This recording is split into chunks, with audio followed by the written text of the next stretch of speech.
Hello guys, कैसे हो आप सब। तो गाइस, आज का सेशन आपके लिए बहुत इंपॉर्टेंट है। आज मैं आपको ये बताने वाला हूँ कि एग्जाम के अंदर आप टाइम को कैसे मैनेज कर सकते हो। जैसा कि आपको पता है कि 1 घंटे के अंदर आपको 100 क्वेश्चंस करने होते हैं। और कभी कभी हमको ऐसा लगता है कि अगर हमारे पास 5-6 मिनट और होते तो हम ज्यादा नंबर ला सकते थे। ठीक है, तो इस सेशन को आप लोग प्लीज आखिर तक देखना, ताकि आपको कुछ इसमें अच्छा सा समझ में आए। देखो, सबसे पहली बात तो ये कि एग्जाम के अंदर आपको बहुत ज्यादा दिमाग नहीं लगाना। आप अगर केवल अपना कॉमन सेंस यूज करोगे ना, तो आप आराम से अच्छा स्कोर कर सकते हो। ठीक है, पर यार होता क्या है ना कि जब हम लोग एग्जाम दे रहे होते हैं, तब हम लोग होते हैं प्रेशर में। और जब भी हम लोग प्रेशर में होते हैं, तब हम लोग गलत डिसीजन ले लेते हैं। तो आपको करना ये है कि जब भी आप एग्जाम के अंदर प्रेशर में आओगे, तो आपको अपना कॉमन सेंस यूज करना है। और आपको कोई भी रॉन्ग डिसीजन नहीं लेना। अब रॉन्ग डिसीजन बहुत सारे हो सकते हैं। एक रॉन्ग डिसीजन ये हो सकता है कि आप किसी ऐसे क्वेश्चन को कर लो जो आपको करना चाहिए था स्किप। आप ऐसे क्वेश्चन को कर लो अटेम्प्ट। ठीक है, तो वो एक आपका गलत डिसीजन हो गया। अब अगर आप ज्यादा गलत डिसीजन एग्जाम में लोगे, तो आपके नंबर कम आएंगे। ठीक है, तो जब आप एग्जाम के अंदर हो, तो आपको प्रेशर में नहीं आना, क्योंकि जब हम प्रेशर में होते हैं, तब हम लोग क्या करते हैं, हम लोग एक रॉन्ग डिसीजन लेते हैं। क्या रॉन्ग डिसीजन होता है, ये सब मैं आपको अच्छे से इस वीडियो में समझाऊंगा। सबसे पहले हम लोग ये समझते हैं कि सेक्शन वाइज कितना टाइम हमको लगना चाहिए आइडियली। ठीक है, तो ये वो ऑर्डर है जिस ऑर्डर में मैं एग्जाम को करता हूँ। ठीक है, अब आपका ऑर्डर इसमें से कुछ भी हो सकता है। हो सकता है कि आप किसी और सेक्शन को पहले करते हो। ठीक है, तो वो पर्सन टू पर्सन वेरी करता है। ठीक है, तो जीके सेक्शन के अंदर आपको 5 मिनट से ज्यादा का समय नहीं लगना चाहिए। 5 मिनट जीके के लिए बहुत है। ठीक है, इतने टाइम में आप लोग जीके सेक्शन को निपटा दो। और यार होता क्या है ना, कुछ लोग क्या करते हैं, वो गलती करते हैं कि वो जीके सेक्शन में सोचते हैं कि अगर हम तुक्का लगा रहे हैं, तो इससे हमारा टाइम सेव हो रहा है। ठीक है, पर एक्चुअल में क्या होता है ना कि जब आप तुक्का लगा रहे होते हो, 4 ऑप्शन आपके पास होते हैं, ABCD।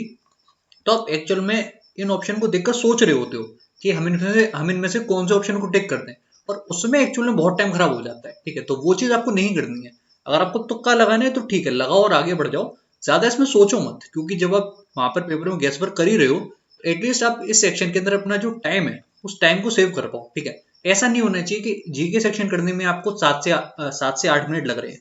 ऐसी गलती आपको नहीं करनी है, क्योंकि ये जो टाइम है ना, वो बहुत वैल्यूएबल है।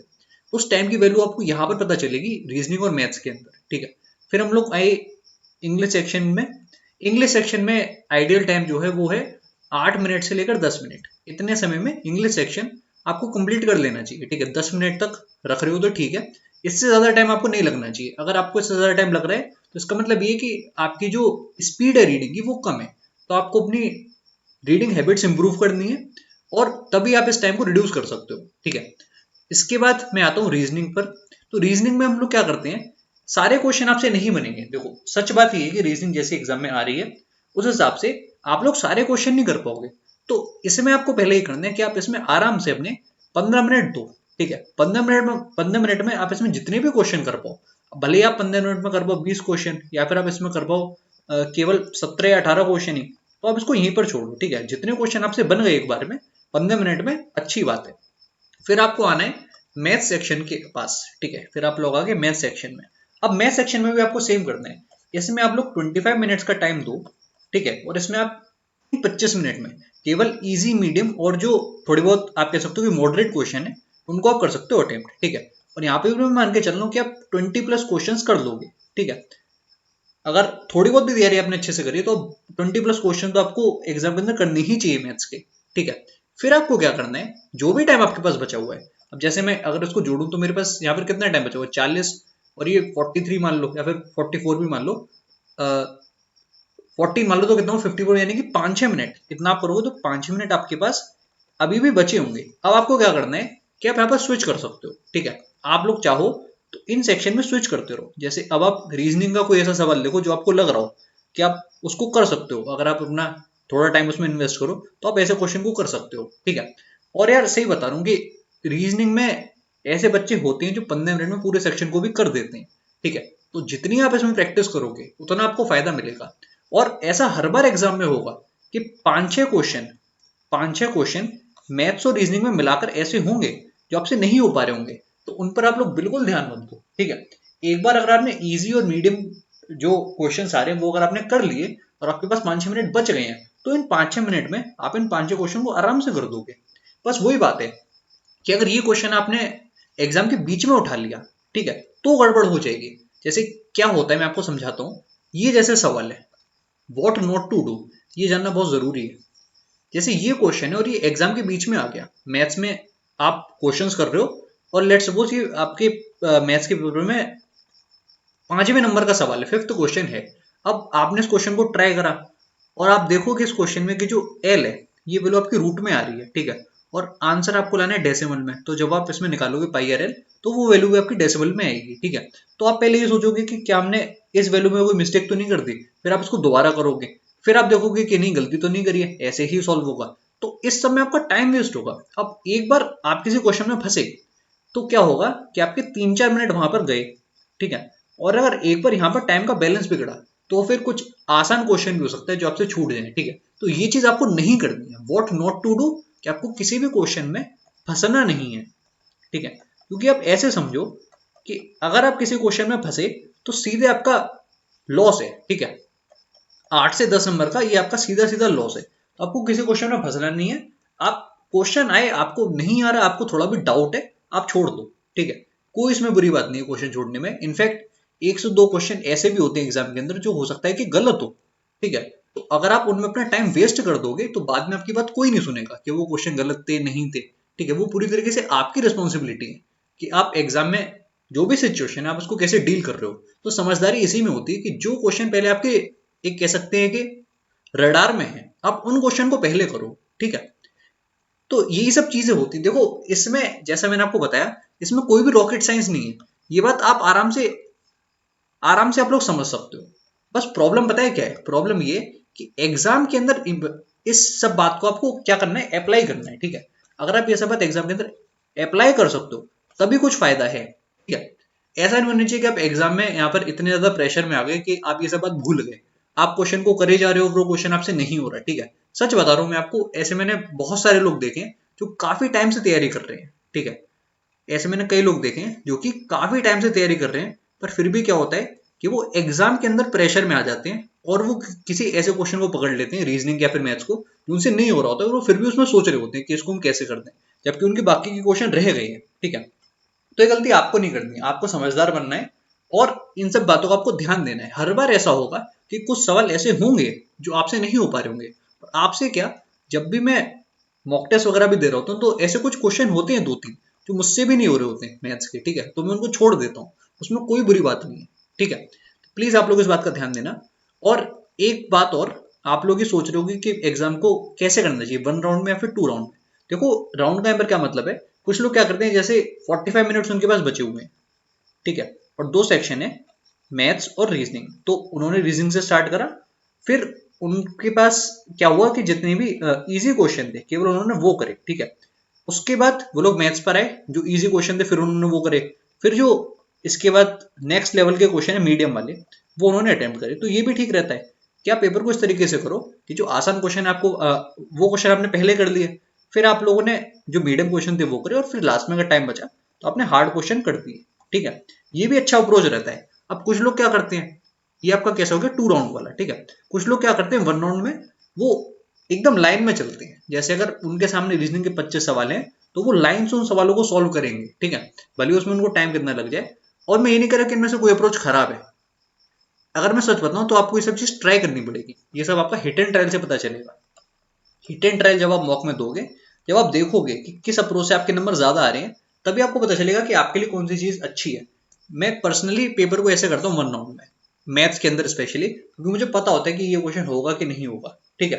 अगर नहीं हो रहा होता है तो मैं समझ जाता हूँ कि वो नहीं होगा, तो मैं उसको बाद के लिए छोड़ देता हूँ। और कभी कभी ऐसा होता है कि टाइम नहीं भी बचता, ठीक है, पर ये पता होता है कि एग्जाम ऐसे करना है मेरे को 1 राउंड में, और वो आपके ऊपर डिपेंड करता है। अरे एक अच्छी बात मैं आपको ये बताऊं कि वो ये है कि आप क्या करा करो कि जो भी सब्जेक्ट आपका वीक है, जैसे अगर आप रीजनिंग में थोड़े हल्के हो, मान लेते हैं, देखो कई लोग की रीजनिंग में प्रॉब्लम होती है, उनको इसमें टाइम ज्यादा लग रहा होता है। जैसे अगर आपको इसमें 25 मिनट या उससे ज्यादा का टाइम लग जा रहा है तो गड़बड़ है थोड़ा सा मामला। तो आपको क्या करना चाहिए कि आप पेपर को यहाँ पर करो 2 राउंड में, ठीक है। जो भी इजी इजी क्वेश्चन है, आसान क्वेश्चन भी तो आते हैं रीजनिंग के अंदर, आप इजी जो 15 क्वेश्चन है आप उनको पहले कर लो। अब मान के चलते हैं कि इनमें आपको समय लग गया 12 मिनट का, क्योंकि ये क्वेश्चन बहुत ईजी है, फिर भी आपको 12 मिनट लग गए, तो आप 15 क्वेश्चन ये कर लो। फिर आप लोग मैथ्स को करो, फिर आप लोग रीजनिंग पर वापस आ जाओ। तो जब आप मैथ्स और रीजनिंग में स्विच करोगे तो एटलीस्ट ये होगा कि जो भी आसान आसान क्वेश्चन है, और या फिर मैं कह सकता हूँ कि जो मीडियम क्वेश्चन है, आप उन सभी क्वेश्चन को तो कर पाओगे। ठीक है, इससे आप अपने स्कोर को मैक्सिमाइज कर सकते हो। ऐसा अचानक नहीं होगा कि आपके अंदर कोई ऐसी कैपेबिलिटी आ जाएगी नेक्स्ट 10 डेज में कि आप सारे क्वेश्चन को लाइन से कर दो, कि ये नहीं होने वाला। 10 दिन में कोई भी एक आपका ड्रास्टिक इंप्रूवमेंट नहीं होगा। ठीक है, इस बात को आप लोग एक्सेप्ट करो। आज अगर आपका स्कोर 140 आ रहा है, ठीक है, तो ये नहीं होने वाला कि एग्जाम में 170 आ जाएगा। ठीक है, या फिर अगर आज आपके नंबर 120 आ रहे हैं, तो ऐसा नहीं होगा कि आपके नंबर सडनली 160 आ जाएंगे एग्जाम के अंदर। ठीक है, तो आप लोग पहले इस बात को एक्सेप्ट करो, और अब आप देखो कि आप क्या कर सकते हो। कर आप ये सकते हो कि आप इनमें एक अच्छा खासा 15 या फिर 20 नंबर का इंप्रूवमेंट तक कर सकते हो। जैसे अगर आपके नंबर आज 140 आ रहे हैं, तो आप 155 या 160 तक पुश कर सकते हो। ठीक है, अब ये पुश कैसे होगा? ऐसे होगा कि जो एग्जाम आता है वो मॉक से स्लाइटली इजी होता है। प्लस एक चीज ये भी होती है कि अगर आप एग्जाम में सही स्ट्रेटजी को फॉलो करोगे, तो उससे भी आपको थोड़ा फायदा मिलेगा। ठीक है, तो आप लोग अपना एक खुद का टारगेट सेट करो। जैसे अगर आज आपके इतने नंबर आ रहे हैं 120, तो आप अपना ये टारगेट सेट करो कि मुझे 150 तक जाना है। ठीक है, या फिर मुझे 140 तक जाना है। और आप मेरी बात मानो, 140 कोई खराब नंबर नहीं होते, बहुत अच्छे नंबर होते हैं। मेरे भी जो रॉ स्कोर आया था वो केवल 149.5 समथिंग था। ठीक है, कोई बहुत ज्यादा नहीं था। और सही बताऊं तो एग्जाम के पहले जिन लोग के नंबर बहुत आ रहे होते हैं ना, वो भी एग्जाम के अंदर यहाँ पर क्रम्बल कर जाते हैं जब प्रेशर होता है तब। ठीक है, तो आपको अपनी मिस्टेक्स पर वर्क करना है, और ये सब चीज आपको देखनी है कि कहां पर आप लोग लैग कर रहे हो। और एक चीज और, एक सही आइडिया मैं आपको देता हूं कि आप ये पता कर पाओ कि कहाँ आपको इंप्रूव करना है। एक हम लोग गुड स्कोर को डिस्कस कर लेते हैं। ठीक है, कि सब्जेक्ट वाइज गुड स्कोर क्या हो सकता है। जैसे अगर जीके में आप 20 से ज्यादा नंबर ला रहे हो, या फिर जीके में आप 20 नंबर भी ला रहे हो, तो वो बहुत अच्छा स्कोर है, मेरी बात मानो। ठीक है, अगर आप इससे कुछ ज्यादा ला सकते हो तो अच्छी बात है, पर अगर आपके से 4-5 नंबर कम भी है तो भी ठीक है, कोई दिक्कत नहीं है। पर जीके में गुड स्कोर आप लोग 20 मान सकते हो, 20 नंबर आउट ऑफ 50। अब आते हैं हम लोग इंग्लिश, रीजनिंग और मैथ्स पर। इंग्लिश में again 40 plus is a good score. Reasoning में भी 40 के ऊपर आप नंबर ला रहे हो तो अच्छा स्कोर है, और मैथ्स में भी 40 के ऊपर आप ला रहे हो तो अच्छा स्कोर है। अब यार ये कोई मैक्सिमम लिमिट नहीं है। ठीक है, ये एक मैंने आपके लिए क्या सेट कर दिया, मिनिमम बार सेट कर दिया है। ठीक है, अगर इससे कम आपके नंबर अभी आ रहे हैं मॉक में, तो वो सब्जेक्ट आपका वीक है। जैसे इंग्लिश में अगर आज आपके मॉक आपने दिया और आपके उसमें नंबर केवल 30 या 35 आए हैं, तो मतलब आपकी इंग्लिश वीक है, सीधी बात ये है। ठीक है, अब ऐसा नहीं है कि वो 10 दिन में इंप्रूव हो जाएगी, पर हाँ, आप इंग्लिश के जो क्वेश्चन आए लेटेस्ट, आप उनको सॉल्यूशन देख सकते हो। तो एटलीस्ट आपको ये तो पता चलेगा कि एग्जाम के अंदर अब जो टाइम बचा हुआ है, उसमें आप जितने भी लेटेस्ट क्वेश्चंस आए हैं वो आपने कवर कर लिए हैं, तो एग्जाम में आपको फायदा मिलेगा 5-10 नंबर का जरूर। ठीक है, 5 नंबर का फायदा तो आपको मिलेगा ही मिलेगा, अगर आप लेटेस्ट क्वेश्चंस को कर लेते हो तो। ठीक है, अब इस स्कोर को आप लोग और कैसे इंप्रूव कर सकते हो, ये तो मैंने एक सेट कर दिया मिनिमम बार आपके लिए। ठीक है, इंप्रूव आप ऐसे कर सकते हो कि आप किसी ना किसी सब्जेक्ट में तो अच्छे होंगे। ऐसा तो नहीं कि आपके सारे सब्जेक्ट यहाँ पर वीक होंगे। जैसे मैं अगर पर्सनली बात करूँ तो मैं मैथ्स में अच्छा हूँ, तो मैं ये ट्राई करूंगा कि मैं 40 नंबर ना लाकर मैथ्स के अंदर 50 को टारगेट करूंगा, या फिर 45 को टारगेट करूंगा कि 45 नंबर आ जाएं। ठीक है, इसी इसी तरीके से अगर आप इस सब्जेक्ट में अच्छे हो रीजनिंग में, तो आप ये ट्राई करोगे कि 40 नंबर ना आकर आपके अंदर 45 नंबर तो आए। ठीक है, तो वही बात होती है। इंग्लिश में अगर आप अच्छे हो तो आप इस चीज को ट्राई करोगे कि 40 ना अगर आप 45 मार्क्स स्कोर करो। ठीक है, जीके में अगर आप अच्छे हो तो आप ट्राई करोगे कि 20 नंबर ला लाकर आपके 30 नंबर आए। ठीक है, तो ये वो छोटे छोटे मार्जिन होते हैं। ऐसा नहीं होता कि आप सडनली 140 नंबर से 180 नंबर तक पहुंच गए, वो नहीं होता। ठीक है, आपको ये देखना पड़ता है कि कहां पर आप लैग कर रहे हो, कौन सा ऐसा सब्जेक्ट है जिसमें आप और स्कोर कर सकते हो। जैसे आप में से कुछ लोग होंगे जिनका जो बैकग्राउंड होगा वो इस सब्जेक्ट का अच्छा होगा, मैथ्स का, तो वो यहाँ ट्राई कर सकते हैं, वो यहाँ पर थोड़ी और मेहनत करें ताकि 5-10 नंबर उनके और एग्जाम में ज्यादा आए। ठीक है, तो वही बात होती है कि 5 नंबर आपने यहाँ से ले लिए, 5 नंबर आपने यहाँ से ले लिए, 10 नंबर बढ़ गए, और जो आपका एवरेज स्कोर था वो एक बन गया गुड स्कोर। ठीक है, तो बहुत ही छोटे छोटे मार्जिन होते हैं। मार्जिन कितना छोटा होता है, आप लोग ये समझो कि एक सवाल आपने जो गलत करा, ठीक है, और एक सवाल आपने जो गलत करा, अगर ये दोनों सवाल आपके सही हो गए होते, अगर ये गलत ना होकर ये दोनों सवाल सही होते, तो आपके 2.5 नंबर ज्यादा आते, यानी कि आपके 5 नंबर ज्यादा हो जाते। और वही मार्जिन होता है जो आपको बाकी लोग से दूर कर देता है। ठीक है, तो बस इतना ही था आज के सेशन में, मुझे उम्मीद है कि आपको समझ में आया होगा। तो बस इतना ही है। ठीक है, और सेशन अच्छा लगा हो तो आप लोग वीडियो को लाइक कर देना। Bye bye and take care.